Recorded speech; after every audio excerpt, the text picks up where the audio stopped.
My sister, I want to say thank you so much for coming. And today we have a number of issues to deal with. I just want you to stick a pin and be with me.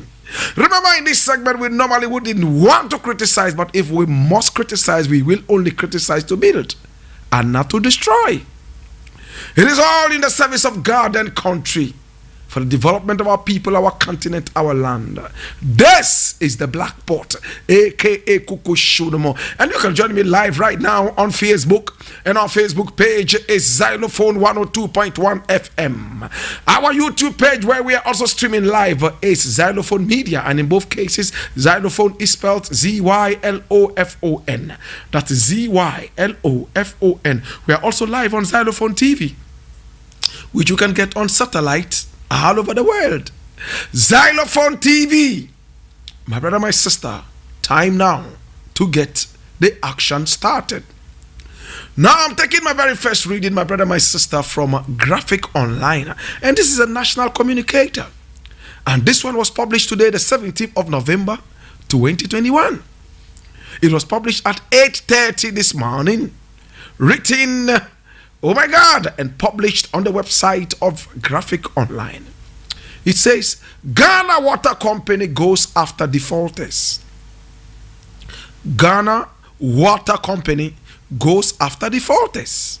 And I read, the Ghana Water Company Limited has started a nationwide exercise to retrieve arrears owed by customers. The exercise, which started last Monday, is to enable the company to mobilize resources for its operation.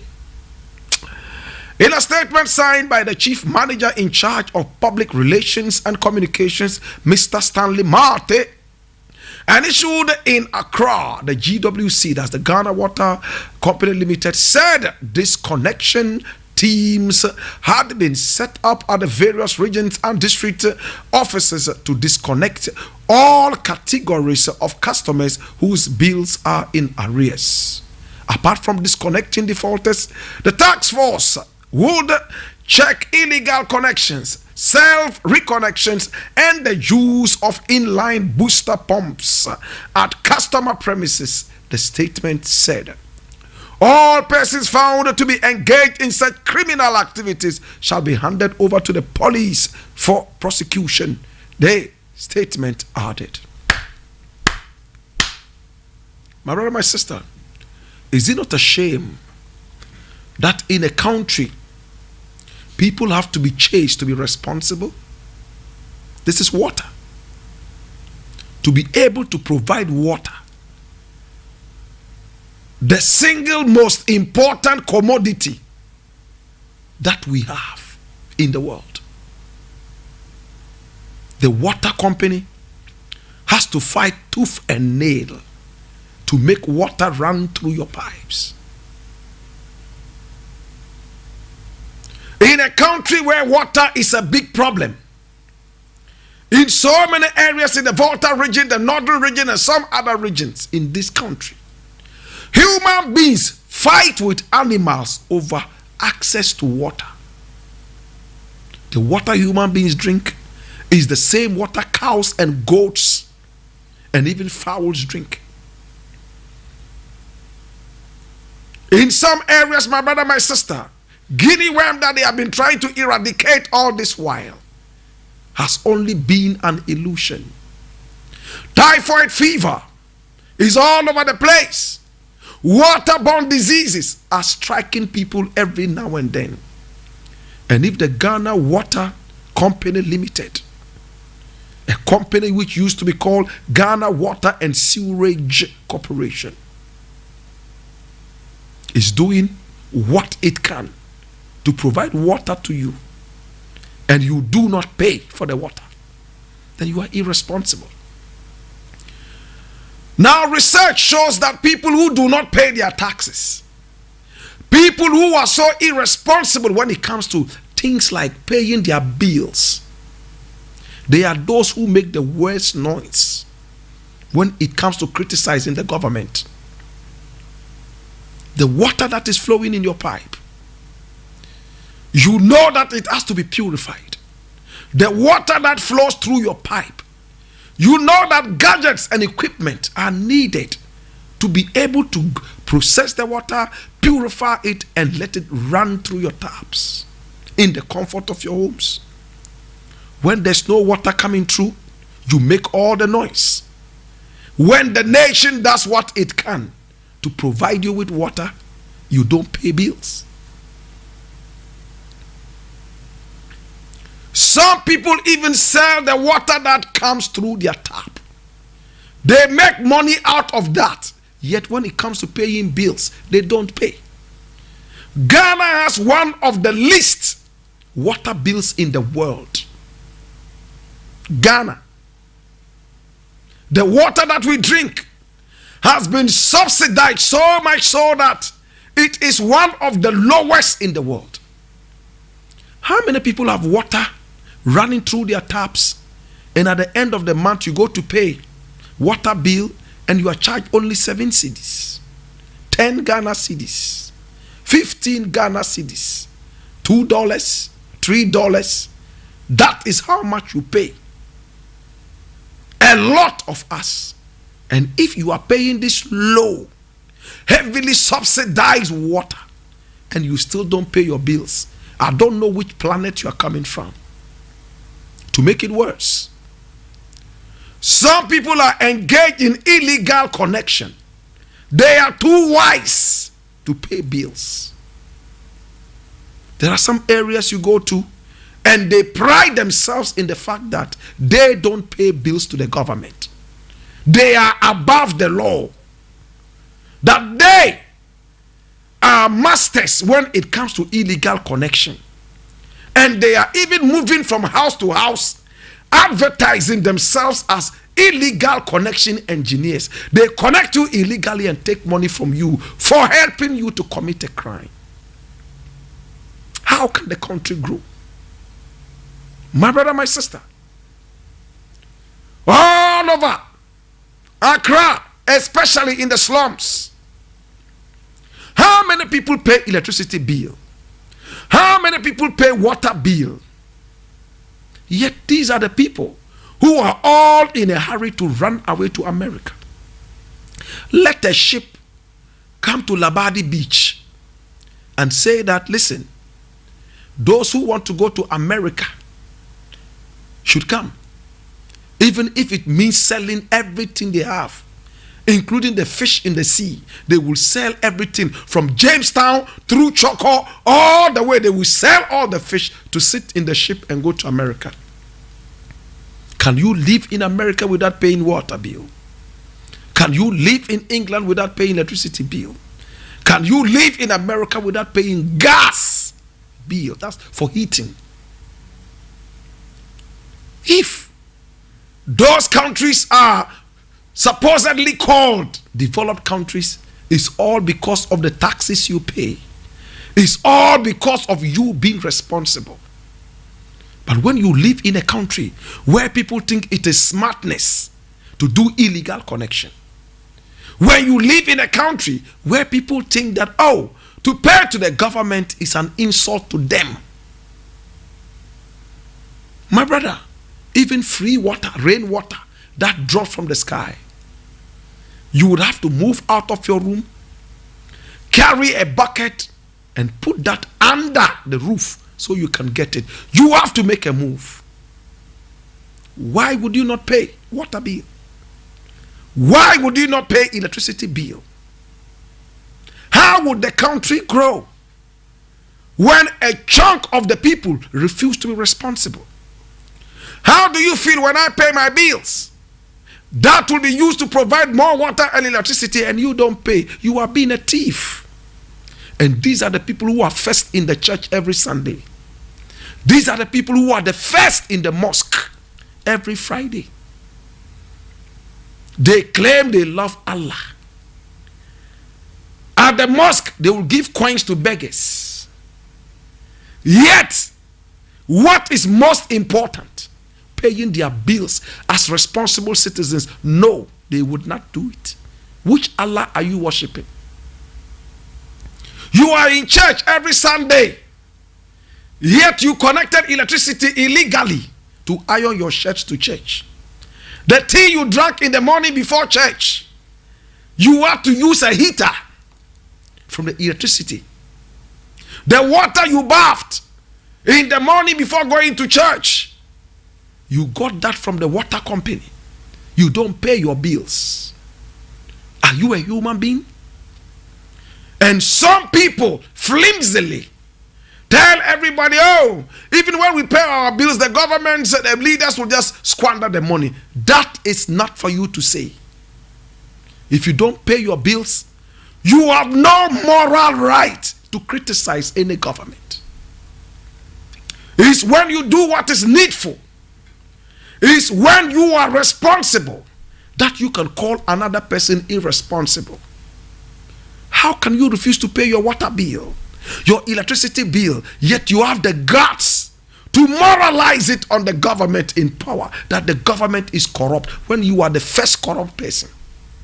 That's why Christ said, they without sin should be the first to cast the stone. It doesn't mean Christ was trying to subscribe to crime or sin. All he was trying to tell you is that take out that wood from your eye before you take out that speck from another person's eye. That's what it simply means. I am sick and tired of people who refuse to pay their bills. For what reason?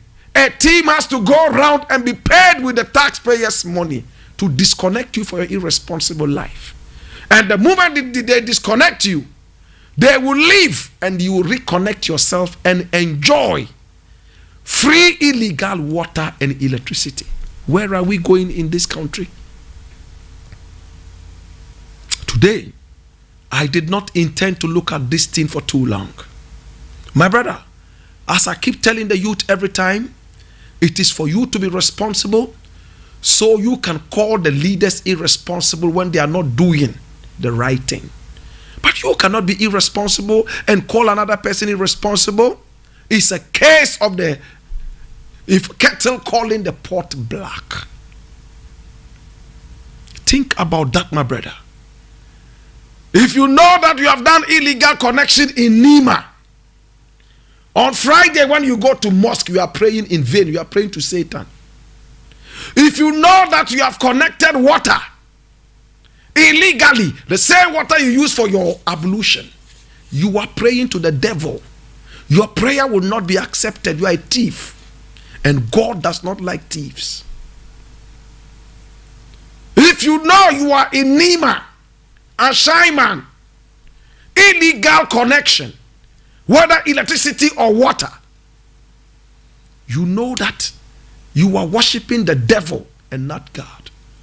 And if you are in Choco, Jamestown, and all those areas that are so conglomerated, my brother, my sister, and there is illegal connection, whether for water or even for electricity, and you go to church, you are not worshiping God, devil. These are the people who never have a breakthrough. They will pray in tongues, left, right, and center. They would have all the prophecies, yet none of them will come to pass, and they call people false prophets. It's all because of your nasty, irresponsible behavior. How can you be praying in tongues, and be fasting night and day, more than Jesus Christ even fasted, and you are still poor? You know why? Because you have a bad mind. You won't pay your bills. You are too wise. Some other people should pay their bills so that you can steal. To God be the glory. A word to the wise is enough. I leave it here, brethren. I'm going to look at the next thing, and it's another interesting thing. I'm reading this from City Newsroom, and this one says, Ablakwa eulogizes Jifa Ativo. Says she was passionate about national transformation. Did you hear that? Who is Ablakwa? He is an MP in the North Tongue area, a very vocal MP, an MP that I admire, an MP who is not without faults, but he has risen above all those weaknesses to be a national figure that I respect. So when I see something about a Blakk, I open my eyes because I know that is going to be positive. But let's find out if this is positive. A Blakk eulogizes Jifa Ativo. Says she was passionate about national transformation. Let us read. This was written by Ernest Ahinful and it was published yesterday, the 16th of November, 2021. I read. The Member of Parliament for North Tongue, Samuel Okujato Ablakwa, has extended his commiserations to the family of former Transport Minister Jifa Ativo. Mr. Blakk, in a Twitter post, said the late Jifa Ativo was passionate about national transformation. According to him, her hard work and infectious zeal are what led to the building of Terminal 3 at the Kotoka International Airport, KIA. You were passionate about national transformation and contributed your quota with hard work and infectious zeal, as epitomized by Ghana's multiple award-winning Terminal 3. He also added that the dedication to the NDC and the Volta region was remarkable, and he described her death as a great loss. Okay. So she was a woman who had a kind of zeal that was infectious. She was a woman who worked very hard to be able to get this new airport built that has won so many awards around the world. That she helped the NDC so much to be able to stand its strong footing that it has today. And that she was a national builder. All I remember about Jifa Ativo is the fact that she gave illegal monies for bus branding. Foolish monies for bus branding. That's all I remember about her. The next thing I remember about her is Jifa Ativo begging Voltarians not to vote the NPP into power. Not because they will come and destroy the country, not because they were nation wreckers, but because they will put her in jail. True or false? Two things. These are the things I remember about Jifa Ativo. I don't know about national transformation. I don't know about her zeal that was so infectious. I don't know about she fighting for the nation to build whatever. All I remember of Jifa Ativo is that she gave out bad blood money for bus branding. So much money, carelessly thought of money. And I remember the inner wranglings in the transport ministry, all because of Jifa Ativo. I also remember, my brother, my sister, how she went on her knees begging Voltarian voters not to vote the NPP into power, or else NPP will take her to jail. What did you do that meant that you would go to jail? So when I see people like a Blakk that I respect, and they are bringing out so much praises for Jifa Ativo, I tend to ask myself, is it because they say no bad or no ill things about the dead? If the dead was bad, let us crown them with a crown of thorns. If the dead was good, let us crown them with a crown of minerals and pearls. I do not believe that when a man dies, he all of a sudden becomes a saint. And I do not believe, my brother, my sister, that when a man dies, all of a sudden he must be an angel. If they were bad whilst they were alive, it is time to stand by their corpses and tell them that you were a demon. Now you have graduated into a bigger demon. You are going straight to your master Satan. I will not go that far with Jifa Ativo. But all I know, she gave the taxpayers money so carelessly, nonchalantly, to somebody, a member of her party, to brand buses, some amount of money that broke our backs at a time that we were all crying, saying that the nation was sinking. And when the matter came up, whatever they did politically, she had to resign. Whatever they did for her, whatever compensation they gave to her, politicians always have a way of cleaning each other's asses. That's why I don't like them. If today Jifa Ativo is dead, I wish that at her funeral there would be placards that would say, "We remember the bus branding." I wish there would also be placards that would say, "Don't vote for the NPP because they will take me to jail." If we start doing this to our dead, the living will learn a lesson. I remember the king of Congo, who went there and named a whole country after himself. When he died, what did the Belgians do to him? They hooted at his corpse. They spat at his corpse.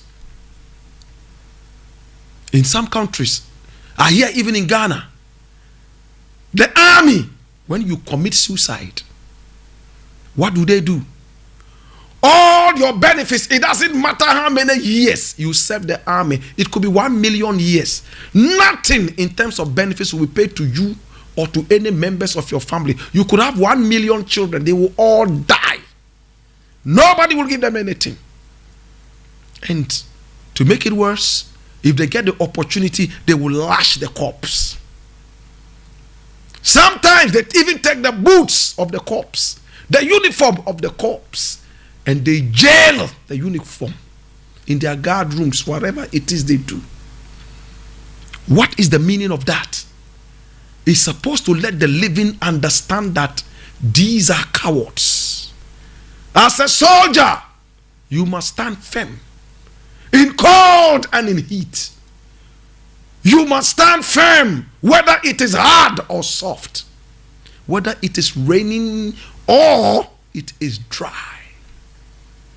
So when a soldier decides to take the easy route out and commit suicide, this is what the army does to the soldier who committed suicide. They call him a coward. And in the army, there's no room for cowardice. That is the same way we should start treating our politicians. The same way we should start treating our people. Men of God who go to stand at the cemetery and read, "From dust we came and from dust to dust we shall return." Dust to dust. Must know the background of whoever they are saying that to. It's not judgment, but a race for us to remember that we saw this person do A, B, C, D, and D. But Almighty God is unto you to make a judgment, not us. Rather than going to stand there and say the person was a good person, if you can say the person was a good person, you should also be able to say the person was a bad person. I cannot say Jifa Ativo was an angel. I would not eulogize Jifa Ativo because she caused me pain. She caused Ghanaians pain. In our country, the so-called culture, when people die, all of a sudden they become angels with wings and start flapping their wings home. You were not afraid of the person when the person was alive. All of a sudden when they die, you believe they have some special powers when they die to harm you, so you can't talk ill about them. What a country.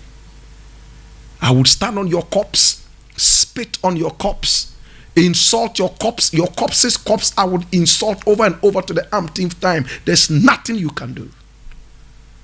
That is why I, Blakk Rasta, can walk in the cemetery at any time, sleep on the cemetery walls and everything, because all I see is God. I don't see dead people.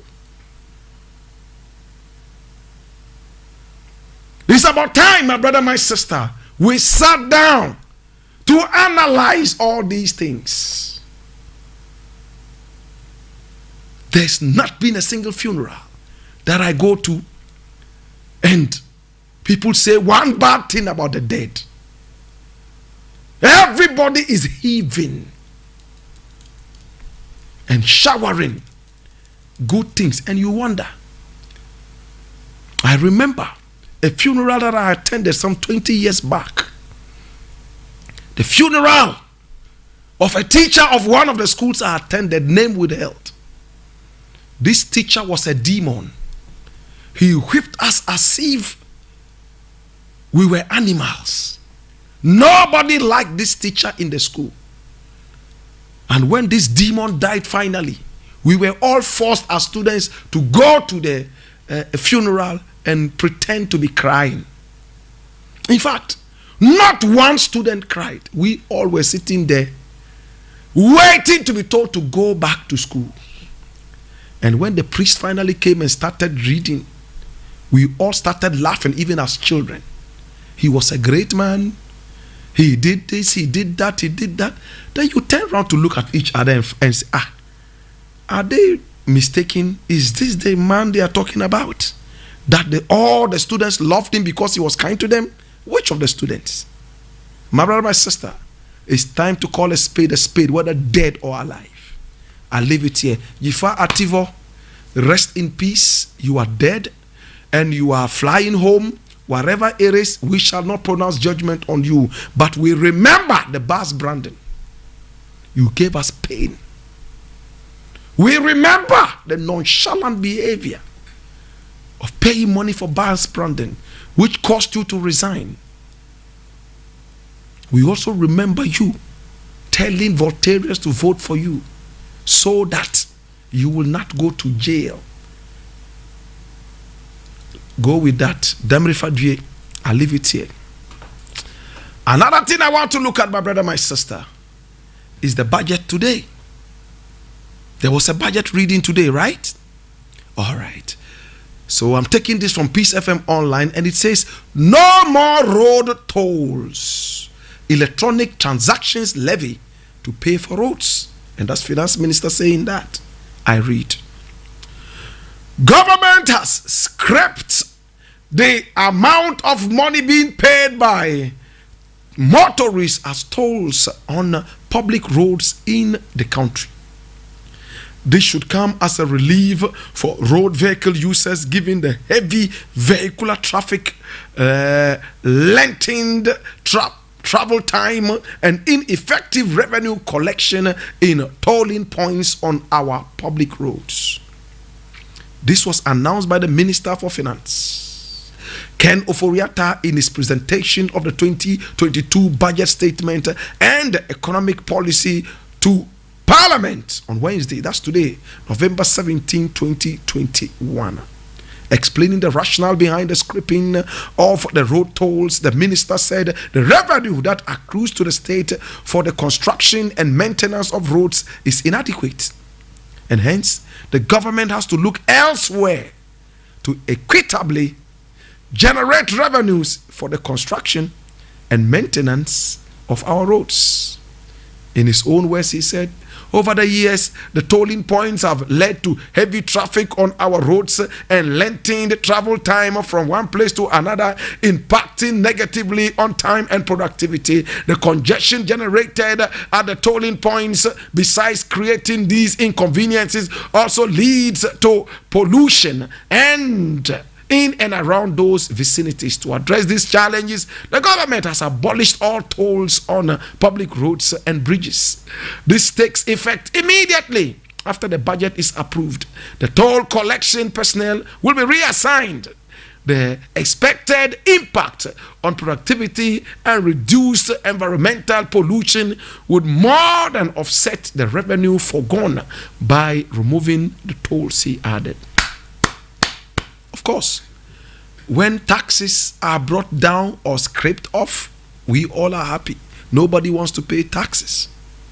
What was the reason for paying road tolls? To be able to make enough money to build our roads and to, give us other things like street lights and so on and so forth. Over the years, my brother, my sister, those points have rather caused traffic jams. My brother, my sister, instead of doing it digitally, they have maintained the manual and analog way of doing things. They put people in the booths, and what do? They start collecting and money and giving tickets. And these tickets, most of the time, are left right there at the toll booth. Nobody wants to litter their car with pieces of paper. The pieces of paper, not professional, just any piece of paper. Motorists do not even have time to read what is written on that. So they leave all those things there. And some of the people in the booths would send people out to collect all these pieces of paper again, so they can resell. A lot of the people working at the booth have enriched themselves illegally in a country that is full of dishonest people. So if they are scraping off this, I have two comments to make. One, now that you are scraping it off, the people who were in the booths, where are they going to go? The minister only said they will be reassigned. Reassigned where? You pick them specifically, especially people with physical disabilities, right? Physical challenges. There were those in the booths, even though sometimes we saw people with no deformities at all in there. Slave queens in there. Where are you going to take them to? To the farm? To the Ministry of Finance? Where are you going to reassign them to? Where? Especially that you are saying that the government payroll is full. Where are you going to reassign them to? That's my biggest question. A couple of weeks ago, Finance Minister told us that the government payroll is choked and strangulated. Not a single person could be added. We can only remove. Now, you have removed some people from their jobs, right? Now that they are out, the unemployment that you have caused all over the country, how are you going to deal with this, especially that the payroll is full? COVID-19 came.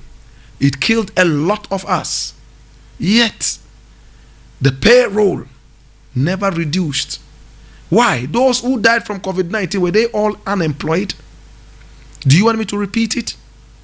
COVID-19 came, and we saw the number of hundreds announced to be dead.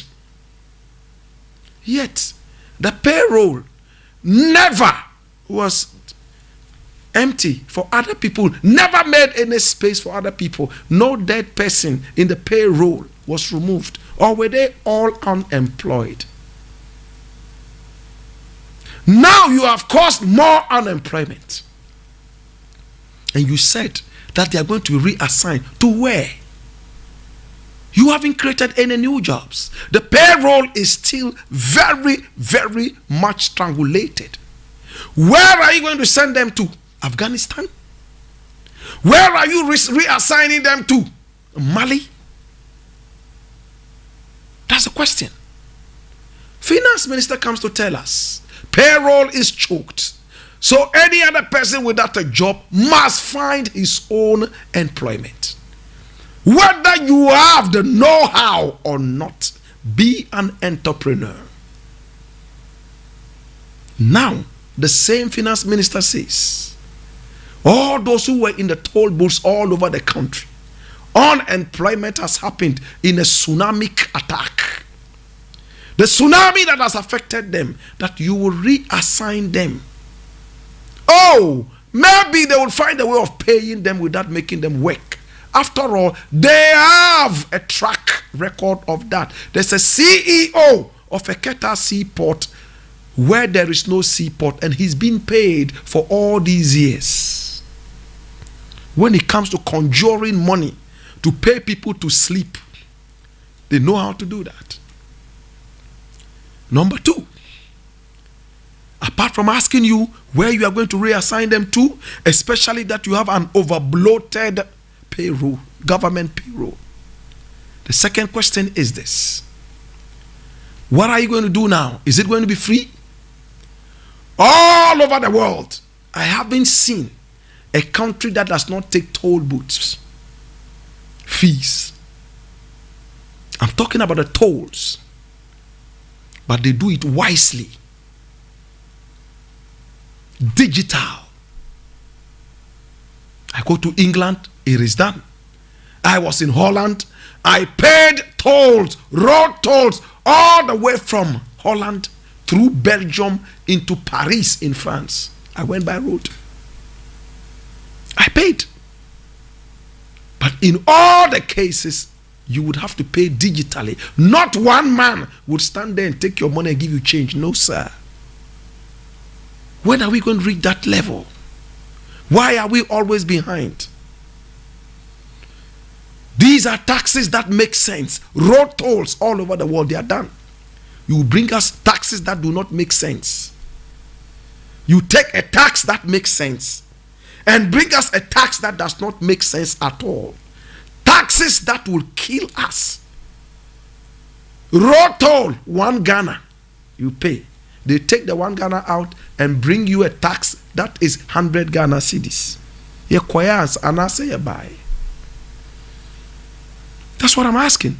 When our Tamils came and increased the road tolls, we all were crying.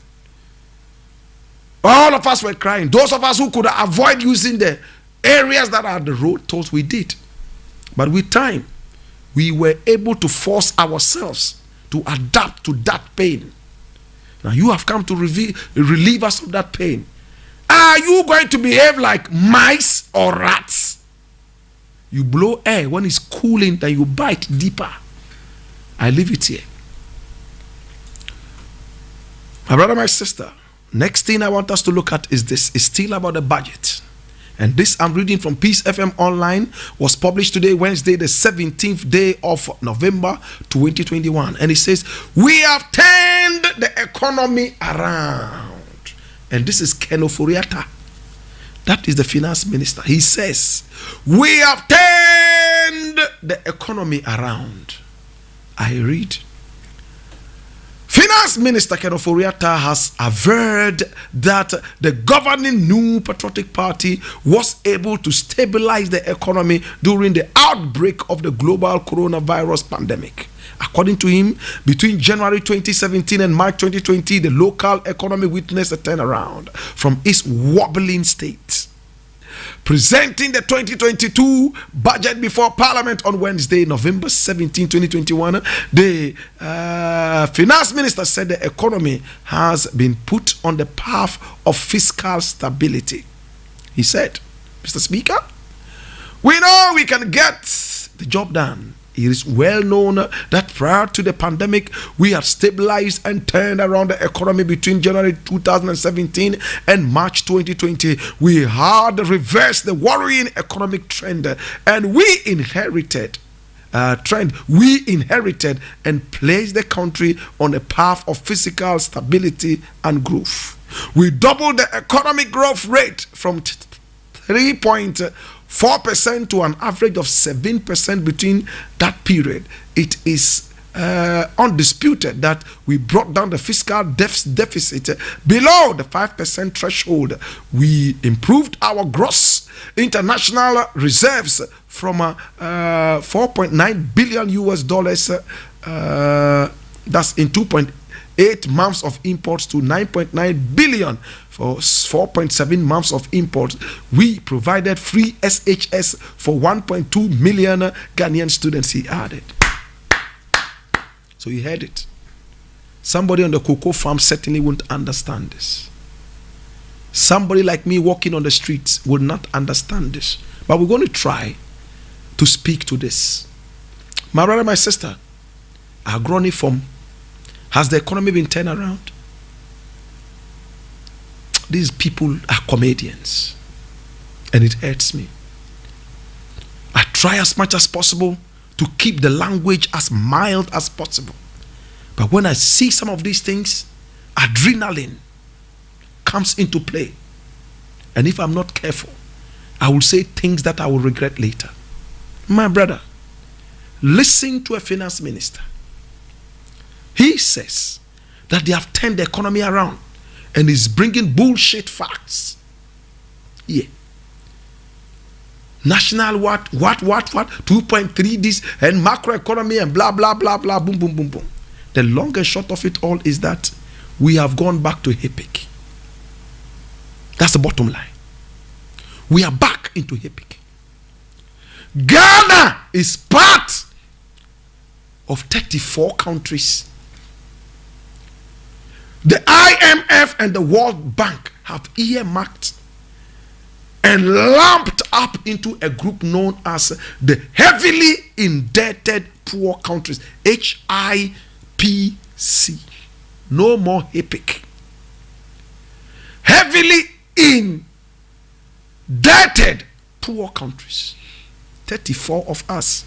Nigeria, surprisingly, escaped this very, very bad label. My brother, my sister, we are in there with countries that have been bedeviled by war for several years, like Liberia. How can you compare yourself to Liberia? There's not a single motorway in Liberia. Street lights are difficult to see in Liberia. Liberia is coming to you to borrow your private jet that the president feels too big to use. And you are in the same group as Liberia. With no disrespect to Liberia, Liberia has gone through crisis. If Ghana had gone through a quarter of the crisis that Liberia went through, Ghana would have become non-existent. It would have gone under the ocean. It would have been part of Oceania. Minister says that they have turned the economy around. Cosmetic economy. They have cosmetized the economy. Hey! A decorated donkey is still an ass. Remember, I did not add hole to the ass. A decorated donkey is still an ass.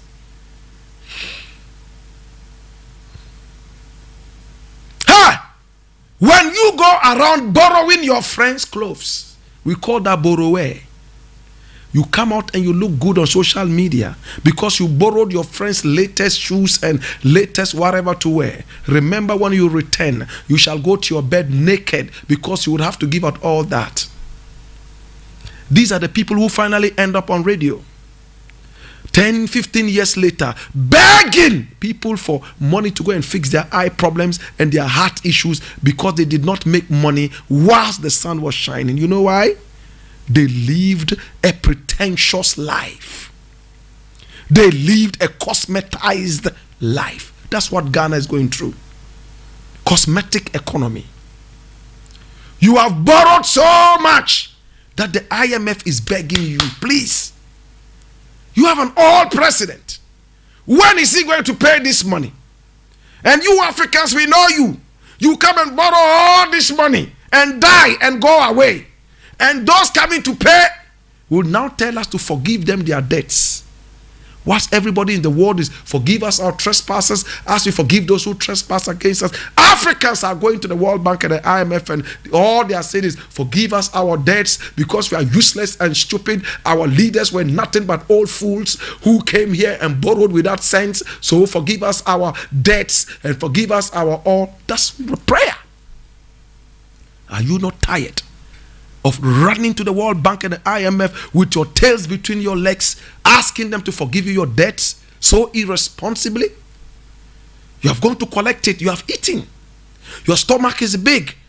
Now when it's time for you to give it back, you are begging that you cannot pay.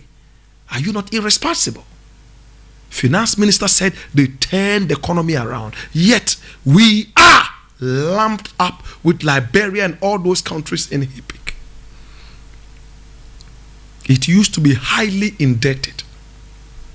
Now, it is heavily indebted. And they are not even ashamed that they have turned around the economy. With all the borrowing. I remember when Esla said, some years back, Eslo Wusu, that if governance was all about borrowing, her 8-year-old daughter could run the country. Today, your president has borrowed more than Napoleon Bonaparte. Today, your president has borrowed, my God, more than any borrower in the world. The World Bank is even tired of his face. IMF is tired of his face. Now these guys can still come back and tell us, oh, we went to the global blah, blah, blah to get some loan and we couldn't get it because of your LGBT hatred. They're still talking about borrowing. The AIDS Commission is crying. They cannot get freebies anymore. They cannot get free monies from the West because of anti-LGBTQI plus activities in this country. Please allow man and man to sleep and have sex. Allow woman and woman to have sex. Allow women to change their bodies and become men. Allow men to change their bodies and become women, and so on and so forth, so that we can get free food. That's the long and short of it all. Allow men and men to have sex, woman and woman to have sex, man changing himself and becoming woman, woman changing herself and becoming a man, and all the other activities related. That's why it's I+. So that we can get free food. A man who feeds you controls you. A man who feeds you puppets you. You have no dignity. Your birthright has been sold out as long as you are eating from a kitchen that you don't know. My brother, my sister, we are in crisis. Finance minister has the audacity to tell us that they have turned around the economy. When your payroll is all full, when teachers are crying, when university lecturers are going on strike, mortuary attendants are going on strike, what economy have you turned around? Maybe the economy of family and friends has been turned around. My economy has not been turned around. I'm still struggling. Yes, I am. If you are not, to God be the glory. My brother, my sister, then you bring me 7.2 and 4.3 billion and tinky, ton to confuse everybody. At the end of the day, I wonder how these people are able to sleep. No wonder they are getting stroke one after the other. No wonder some of them are getting COVID-19 and they have to go all the way to England and America for injections. No wonder a lot of them are getting diabetes, because they have evil hearts. If God gives you power, use the power to the benefit of the people. The power is not for you, it's for the people. You understand? I know a certain man of God, he can heal almost everybody, yet his own son is sick, he can't heal. You know why? The explanation is that God gave you the power for people, not for your own selfish self. That's how it is. That's why you see a man of God doing almost everything. He heals people with HIV, AIDS, blah, blah, blah, blah, blah, blah. Where it matters most, his own son has malaria and he can't. The other day I heard Daggy Ward Mills. Is he a reverend or a bishop? Forgive me if I couldn't get the title well. Daggy Ward Mills, my brother, my sister, he was talking about the fact that he had a certain boil on his forehead and it was so embarrassing. In fact, people came to him with diabetes. According to him, he prayed for them and diabetes was gone, HIV, AIDS gone, TB gone, and so on and so forth. But with a boil on his forehead, like the miner's lamp, he walked around with it. He prayed and cursed it, blew tongues like whoever, and it never went. He said one day he went to a certain conference. One of his junior pastors said, hey, Bishop, or is it Reverend, this your thing is becoming too big. Oh. He got embarrassed, and then out of the embarrassment, he looked at the guy, the junior pastor. Junior pastor said, Bishop, if you allow me to pray, I will pray for you. And that he was almost getting angry that the junior pastor wanted to pray for him. A junior pastor whose wife he prayed for a few months back and she got pregnant. You are coming to pray for a boy. But the moment the junior pastor laid hands on his head and prayed, within 1 hour, the boil started shrinking. You know why? God has a way of humbling people. When God gives you power, it's not absolute. That power is supposed to be used for the people. When God makes you rich, it's not for your own self. It is for the people. That is why they say, give and it shall be given back to you. That's what it means. When the people trust you enough and make you a Moses, it's not for you to eat all the manna. No. Allow the people to go out and eat the manna to their field. When they have eaten and they are gone and they are sleeping and snoring, you can eat what is left. That's what a leader should be. A leader has to be a sacrificial lamb, not a glutton. You know who a glutton is? A zombie glutton. Gluttony is what is killing our leaders. Gluttonous leaders all over the place. They fill their belly before they give the crumbs to the people. How can you make it? When the vice president said yesterday that when God blesses you with power, use it for the benefit of the people. That's why I took my time to look at that statement. That is absolutely true. When you have power, it's for the people. When you are rich, it's for the people. Some rich men are like demons. They think it's by their power that they are so rich. It's because they are so smart. That's why they are so rich. So when they see poor people coming in that direction, they would move in the other direction, opposite direction, because they don't want no poor man to come to them and beg for crumbs off the table. Hallelujah. Real power is how many people you are able to touch with your glory. Real power is how many people's lives you are able to turn around with that power. Not to use that power to protect yourself and demonize others and be a dictator over others. And that is what our leaders are doing, brethren. How many Ghanaian people have power and the first thing you hear them say is, I will show you where power lies. Yet the power lies in the hands of the people. They have just lent it out to you, loaned it out to you. I will show you where power lies. The next moment, 2 zombie policemen are brought to you to arrest you. They won't even ask you anything. They take you in there, trying to put the fear of God in you. Why won't you get stroke? You get stroke. You get diabetes. Your dick will die. Yes, all the money you have, the slave queens you have lined up, you will take them to the bedroom and it can't rise.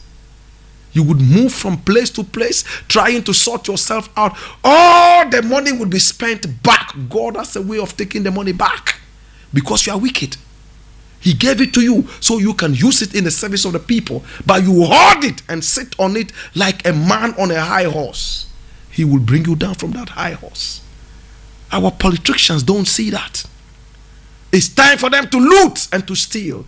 It's time for them to gratify and glorify their egos whilst on the high horses. That is why we will continue to suffer. It pains me when I have to leave this continent and go out and tease out examples. The average white man, when he has power, he knows that this is very temporary. So what does he do? He works according to the tenets. I'm not saying white people are not corrupt. We have corrupt white people. But I'm telling you that they are beginning to see more and more generationally than us. We are still lingering in absolute foolishness that we call power. Yesterday I told you the story of Idi Amin. At the point of death, the person who came to save the life of Idi Amin was a little girl he kicked out of Uganda in his days of absolute power. He was begging, please don't let me die. The little girl walked up to him and said, yes, you will not die, don't be afraid. But remember, in 1972, you kicked me and my parents out of Uganda, and we are Ugandans. He said, really? Really? Really? Whilst gasping for air. But Your Excellency, don't you worry. I will treat you professionally. Remember, power is temporary.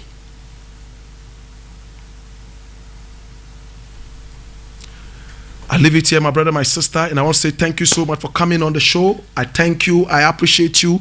It's been the Black Pot. And all in all, please pay your taxes. no matter how high. Pay so you can make noise. You can demonstrate against taxes, but you should never refuse to pay taxes. It's the law. That is why, and that is what will make you serious when you go to vote in the next elections. Vote for leaders who are selfless. Leaders who understand that power is temporary. That power is for the people. And they will look at the people as such. I love you. I appreciate you. Don't follow dirty, wicked politicians. They will lead you to hell. My name, Blakk Rasta.